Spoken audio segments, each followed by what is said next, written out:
Hello everyone, welcome back to my channel TET classes Chitra.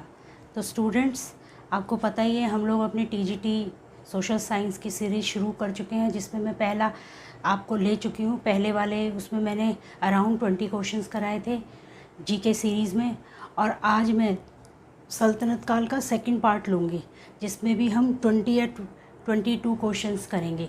तो time waste नहीं करते, चलिए स्टार्ट करते हैं फटाफट। तो भारत में प्रसिद्ध पारसी त्यौहार नौरोज़ का आरंभ करवाया। ये क्वेश्चंस वो क्वेश्चन हैं स्टूडेंट्स जो हर पेपर में हर बार आते हैं और रिपीट होते हैं, तो ये क्वेश्चन ज़रूर कीजिएगा आप, बहुत इंपॉर्टेंट क्वेश्चंस है। भारत में प्रसिद्ध पारसी त्यौहार नौरोज़ को आरंभ करवाया था बलबन ने। याद रखिएगा, बलबन। बलबन भी क्या था, सल्तनत काल का एक राजा रहा है, जिससे क्या भारत में प्रसिद्ध त्यौहार नौरोज़ होता है, नया साल मनाते हैं जो पर्शियन लोग होते हैं ना, जो जैसे फारस वालों को कहते हैं, उन लोगों का त्यौहार होता है नौरोज़। वो पहली बार आरंभ करवाया था बलबन ने, क्योंकि बलबन बहुत ही क्रूर राजा रहा है। तो लोगों को थोड़ा सा संभालने के लिए, उनको थोड़ा सा खुश करने के लिए उसने क्या किया, एक त्यौहार की शुरुआत की, जिसका नाम था नौरोज़। नौरोज़ का मतलब 9 दिन नहीं है, नौरोज़ एक नया साल होता है, नए साल की शुरुआत होती है। जैसे हमारे यहाँ 31 को मनाया जाता है न्यू ईयर, तो वैसे ही पारसियों में क्या होता है, नौरोज़ का त्यौहार होता है, जिसको नए साल की शुरुआत मानते हैं, नए साल की शुरुआत का दिन। नेक्स्ट क्वेश्चन है, दिल्ली के किस सुल्तान ने सिकंदर सानी की उपाधि धारण की? तो ये था हमारा अलाउद्दीन खिलजी। अलाउद्दीन खिलजी, इसने अपने को बोला था कि मैं द्वितीय सिकंदर हूँ, और अपने सिक्कों पर इसने सिकंदर सानी या सिकंदर द्वितीय की उपाधि धारण की थी, और उसमें लिखवाया था अपना नाम। नेक्स्ट है, अफ्रीकी यात्री इब्न बतूता किसके शासनकाल में भारत आया? तो वो था हमारा मोहम्मद बिन तुगलक। मोहम्मद बिन तुगलक, याद रखिएगा, वही था जिसको पागल और मूर्ख या फिर विद्वान दोनों तरह का राजा बोला जाता था। तो इब्न बतूता क्या था, अफ्रीका का एक यात्री था, जो मोहम्मद बिन तुगलक अराउंड 1333 ईस्वी में आया था, ये मोहम्मद बिन तुगलक के शासनकाल में। और इसने मोहम्मद बिन तुगलक के शासनकाल में जब ये इसके सामने गया, तो इससे मोहम्मद बिन तुगलक बहुत खुश हुआ, और इसको इसने क्या किया, अपने यहाँ दरबार में से काजी के पद पर नियुक्त कर दिया। और इसने एक किताब लिखी है रहला, जिसमें इसने मोहम्मद बिन तुगलक को बहुत अच्छा राजा बताया है। नेक्स्ट क्वेश्चन है, सैनिकों को नगद वेतन यानी कैश में पेमेंट देने वाला पहला सुल्तान कौन था? अलाउद्दीन खिलजी। मैंने बताया भी था पिछली क्लास में कि अलाउद्दीन खिलजी बहुत बड़ा अर्थशास्त्री माना जाता है। तो उसने क्या किया था, सैनिकों को उसने नगद वेतन यानी कैश पेमेंट देनी शुरू कर दी थी। पहले क्या होता था कि जब सैनिकों को वेतन नहीं दिया जाता था, उन्हें छोटे छोटे भूमि के टुकड़े दे दिए जाते थे, जिससे वो लगान वसूल करते थे, और उसी को उनका वेतन माना जाता था।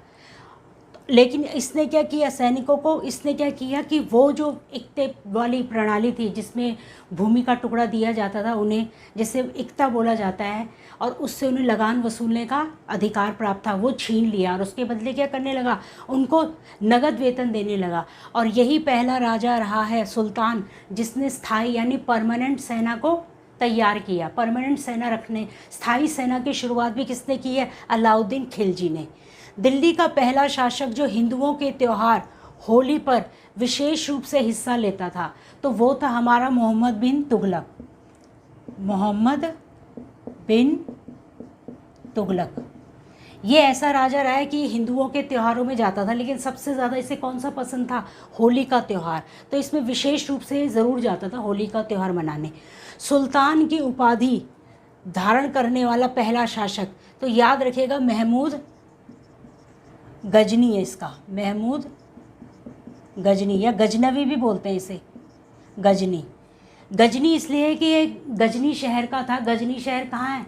गजनी शहर अफ़गानिस्तान में एक जगह है जहाँ का ये रहने वाला था, और इसको पहला सुल्तान बोला जाता है। पहले सुल्तान की उपाधि धारण की थी इसने।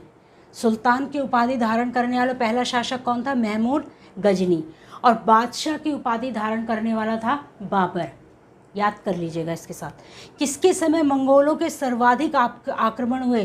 तो उसका आंसर है हमारा अलाउद्दीन खिलजी।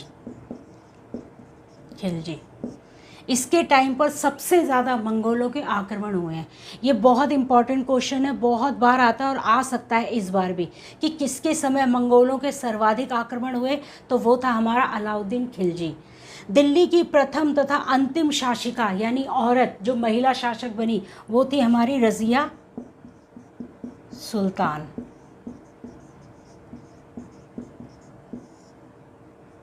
रज़िया सुल्तान ये पहली औरत थी, पहली महिला शासक थी जिसने दिल्ली के सिंहासन पे राज किया था, और ये इल्तुतमिश की बेटी थी। ये पहली ऐसी रानी रही है जिसको जनता ने अपनी पसंद से चुना था। याद रखिएगा, क्वेश्चन आता है कि जनता ने पहली बार अपना अधिकार का प्रयोग किया और अपने मत से किसे चुना?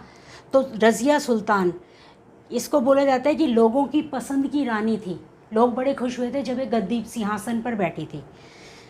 जिस शासक जिसकी मृत्यु चौगान, जिसे पोलो बोला जाता है, खेलते समय घोड़े से गिरकर हुई, तो वो था हमारा कुतुबुद्दीन ऐबक। कुतुबुद्दीन ऐबक। ये एक बार पोलो खेल रहा था। पोलो वही होता है जो घोड़े के ऊपर जैसे हॉकी स्टिक से शायद खेला जाता है, तो एक घोड़े से नीचे गिर गया था और उस दौरान इसकी क्या हो गई? मृत्यु हो गई। ये भी बहुत बार आता है क्वेश्चन। चचनामा लेख के लेखक कौन है?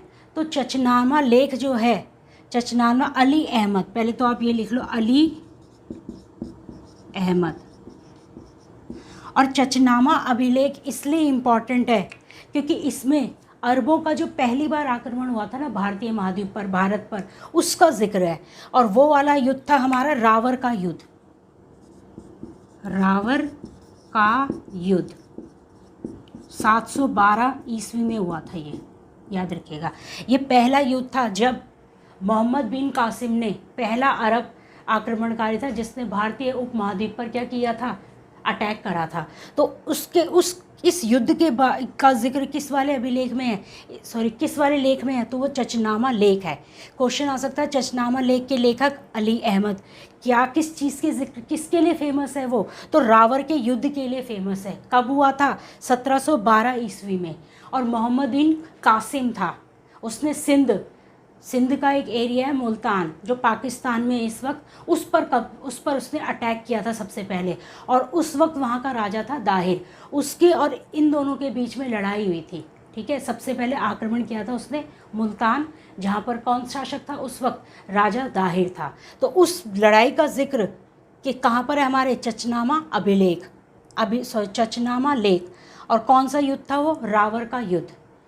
नेक्स्ट क्वेश्चन है हिंदुओं पर धार्मिक जजिया कर। अब देखिए जजिया कर क्या होता है? जजिया कर वो होता है कि जैसे हमें कहीं जाना है किसी मंदिर में अपनी पूजा अर्चना करने के लिए, तो उस पर उस समय का जो राजा था वो उसने एक टैक्स लगा दिया था, कर लगा दिया था कि अगर आपको अपने मंदिर में जाना है पूजा अर्चना करने के लिए तो आपको कुछ पैसे या कुछ टैक्स चुकाना पड़ेगा। तो वो था हमारा शासक था, आंसर आ जाएगा फिरोज शाह तुगलक। फिरोज शाह तुगलक। इसकी शुरुआत, जजिया कर की शुरुआत याद से पहले हिंदुओं पर मोहम्मद बिन कासिम ने लगाया था। मोहम्मद बिन कासिम जिसने पहली बार हमारे जिसे भारतीय उपमहाद्वीप पर अटैक किया था, लेकिन ये सिर्फ लूट के उद्देश्य से आया था हमारे देश में। अगर देखें सल्तनत काल में तो वो था फिरोज शाह तुगलक। इसने हिंदुओं पर, ब्राह्मणों पर स्पेशली क्या लगाया था? जजिया कर। अमीर खुसरो किसके शिष्य थे? तो अमीर खुसरो थे निज़ामुद्दीन औलिया, उसके शिष्य थे अमीर खुसरो। अमीर खुसरो को तोतिया हिंद भी बोला जाता है, समझ गए? अमीर खुसरो को बोलता है तोतिया हिंद। और अमीर खुसरो किसके शिष्य थे? निज़ामुद्दीन औलिया। आपने सुना होगा निज़ामुद्दीन औलिया की यहाँ हमारी दिल्ली में क्या एक मकबरा भी बना हुआ है, दरगाह बनी हुई है। निज़ामुद्दीन रेलवे स्टेशन भी सुना होगा। तो उन्हीं के कौन थे शिष्य? अमीर खुसरो। निज़ामुद्दीन औलिया का मकबरा किसने बनवाया? तो ये बनवाया था मोहम्मद बिन तुगलक ने।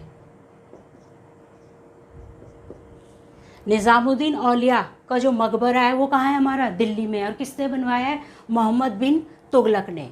खम्स क्या था, तो खम्स होता है, कई बार क्या करते थे पहले के जो सुल्तान थे वो क्या करते थे, अपनी सेना को दूसरे क्षेत्र में क्या करते थे, लड़ाई के लिए छोड़ देते थे। उनके सैनिक क्या करते थे, लूट खसूट कर जो भी उन्हें पैसा या जो भी धन दौलत मिलती थी उसी को क्या बोला जाता है, खम्स बोला जाता है। जिसका लूटे हुए धन का 4/5 भाग तो सैनिक रख लेते थे और 1/5 भाग किसको देते थे, राजा को देते थे। खम्स मतलब क्या होता है, लूटे हुए धन का 4/5 सैनिकों को और 1/5 राजा को। लेकिन अलाउद्दीन खिलजी जब राजा बना तो उसने उल्टा कर दिया, 4/5 भाग तो उसने अपने पास रखा और 1/5 भाग क्या किया, सैनिकों को दिया। नेक्स्ट क्वेश्चन है, तुर्क के चहलगामी या दल चालीसा तथा एकता प्रणाली, ये बहुत इंपॉर्टेंट है, कौन लाया था, इल्तुतमिश। इल्तुतमिश इसने क्या किया था, इसके 40 अमीर, बहुत अमीर राजघराने थे, वो इसके 40 गुलाम थे, उनको इसने सबको इकट्ठा किया, उन्हीं की बदौलत क्या बना था, ये राजा बना था। प्लस ये एकता प्रणाली भी लाया। एकता प्रणाली का मतलब होता है कि सैनिकों को नगद वेतन न देकर भूमि का एक टुकड़ा दे दिया जाए, जिससे वो लगान वसूल करके क्या करें, अपना वेतन ले सकें। वेतन डायरेक्ट नहीं दिया जाता था, वेतन का रूप क्या था, लगान। और लगान किसके थ्रू, जो भूमि उन्हें दान में दी, जो भूमि मिली थी उन्हें एकता के थ्रू। एकता मतलब होता है भूमि का टुकड़ा, और इक्तेदार मतलब होता है जो भूमि उस भूमि के टुकड़े से जो धन प्राप्त करता है, जो लगान लेते थे। ठीक है, तो एकता प्रणाली ये थी। इसको कौन था इसका जनक, इल्तुतमिश। दक्षिण भारत को जीतने वाला पहला शासक, ये तो आपको पता ही होगा, अलाउद्दीन खिलजी। अलाउद्दीन खिलजी पहला राजा था, पहला सुल्तान था जिसने दक्षिण भारत अभियान किया था और ज़्यादातर सारे अभियान उसने जीते। उसका एक नौकर, जिसे कह सकते हैं एक सेनापति या नौकर था, जिसका नाम था मलिक काफूर। उसकी बदौलत उसने दक्षिण भारत का अभियान किया था। किस सुल्तान के लिए व्यंग्यपूर्वक कहा गया कि सल्तनत की सीमा आलम से पालम तक, किस सुल्तान के लिए, एक सुल्तान रहा है तुगलक वंश। तुगलक वंश महमूद तुगलक, फिरोज शाह तुगलक तक तो बढ़िया रहा, लेकिन जब उसका आखिरी था नसीरुद्दीन महमूद शाह, उसका जो उसका शासन की सत्ता थी वो सिर्फ दिल्ली तक रह गई थी। इसलिए उसके बारे में कुछ इतिहासकारों ने हंसी में लिखा कि आलम से पालम तक की सत्ता किसके पास रह गई थी, तो ये बोला गया नसीरुद्दीन महमूद शाह के लिए, जो क्या था, तुगलक वंश का शासक था। किस शासक के लिए संत निज़ामुद्दीन औलिया ने कहा था, हनूज देली दूर अस्ते। तो आपको पता है निज़ामुद्दीन औलिया कौन थे, अमीर खुसरो के क्या थे, वो गुरु थे। तो निज़ामुद्दीन औलिया ने गयासुद्दीन तुगलक थे मोहम्मद बिन तुगलक के पिताजी। तुगलक वंश का जो संस्थापक था वो था गयासुद्दीन तुगलक और जो कहते हैं ना निज़ामुद्दीन औलिया, इन दोनों के बीच में किसी बात को लेकर बहस हो गई थी और लड़ाई हो गई थी। तो गयासुद्दीन तुगलक ने कहा था कि जब तक मैं दिल्ली आऊँगा ना, तो तब तक तू अपना बोरिया बिस्तरा उठाकर तुम वहाँ से निकल जाना, वरना मेरे से बुरा कोई नहीं होगा। लेकिन उन्होंने क्या कहा, उन्होंने कहा हनूज दिल्ली दूर रस्ते, मतलब अभी तो हुजूर दिल्ली बहुत दूर है, पहले दिल्ली में तो आओ। और हुआ भी वही। जब वो दिल्ली में आए तो दिल्ली के जस्ट थोड़े से, जैसे एंट्री का कहते हैं, दिल्ली में एंट्री कर ही रहे थे, तो उनके बेटे ने क्या करा था, उनका बेटा था हमारा मोहम्मद बिन तुगलक, जिसका पहले का नाम क्या था, जौना खां। तो उसने अपने बाप के लिए बड़ा शामियाना तैयार किया कि मेरे पापा आ रहे हैं, खुश हो जाएंगे, ठीक है ना। तो बहुत बड़ा मंडप सा तैयार कर दिया था शामियाना लगा के, और कहा कि आओ। तो जैसे उन्होंने शामियाना मतलब उस पर पैर रखा तो शामियाना ही उनके ऊपर गिर गया। शामियाना होता कुछ डंडों सा सुंदर सा गेट सजा देना, तो जैसे वो उस गेट के नीचे से निकले वो शामियाना उनके ऊपर गिर गया और उससे उनकी डेथ हो गई। तो ये भी मोहम्मद बिन तुगलक के लिए बोला जाता है कि ये भी उसने एक बेवकूफ़ी करी थी। तो गयासुद्दीन तुगलक के लिए किसने बोला था, निज़ामुद्दीन औलिया ने कहा था कि हनूज दिल्ली दूर अस्ते, याद रखना इसका मतलब दिल्ली अभी दूर है।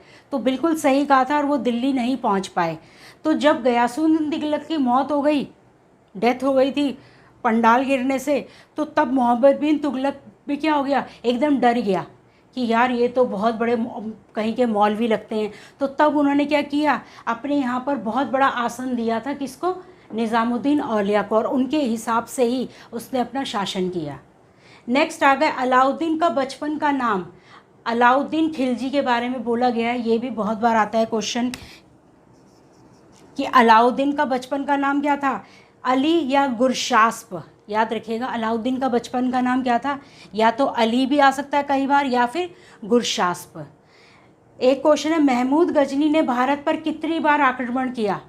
महमूद गजनी, मैंने बताया था गजनी का है, अफ़गानिस्तान में जगह है, वहाँ से आता था ये। तो उसने भारत में लगभग 17 बार आक्रमण किया है, और बार बार उसके आक्रमण का एक ही मोटिव था, क्या था, सिर्फ लूटना, और यहाँ से धन को ले जाकर, सोना चांदी ले जाकर क्या करना, अपनी जो गजनी शहर है उसको बनाना। तो ये आज हमारे टोटल 20 क्वेश्चन हो गए स्टूडेंट्स, और आगे भी मैं इसी में ही कोशिश करूँगी और क्वेश्चन लाने की। तो चलिए आज की क्लास में इतना ही, मिलते हैं अपनी अगली क्लास में, तब तक के लिए धन्यवाद।